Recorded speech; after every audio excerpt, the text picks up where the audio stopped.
Morning, Arlo Cochero. Time check tayo. 5:51 na.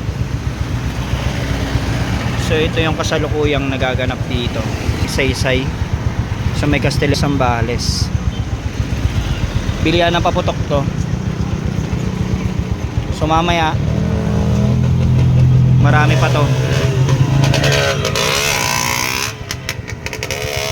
Marami pa yan, oh.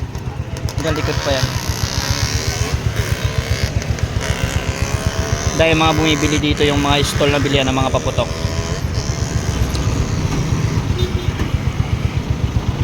Dito lang yan sa Magsaysay bago mag-crossing. Sa mga pupunta rito, punta na kayo. Hindi natin alam kung hanggang magkano yung mga paputok nila dito. So mamaya mga bandang alas 11, alas 10, mamaya paubos na yan. Magmumura na yun, babagsak presyo na nila yan. Sa ngayon, mahal pa yung mga kwitis nila dyan. Last year kasi bumili kami, mga 12, ganyan. Ganyan yung mga presyoan ng mga kwitis dyan eh. 12. Yung mga baby rocket nila, nasa ano yan eh, 100 pesos ang isang box. Ewan ko lang ngayon kung magkano yung mga baby rocket nila. So yun, yung mga fountain nila meron dyan.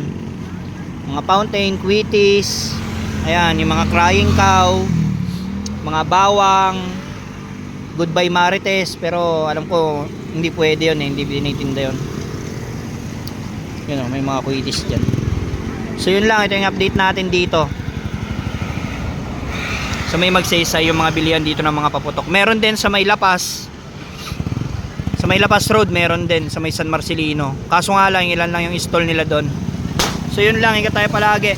Once again, Arlo Cochero, Happy New Year sa ating lahat. Salubungin natin ng 2025 na ligtas tayong lahat. Thank you.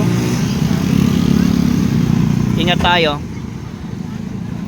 Ingat mga gagamit na paputok.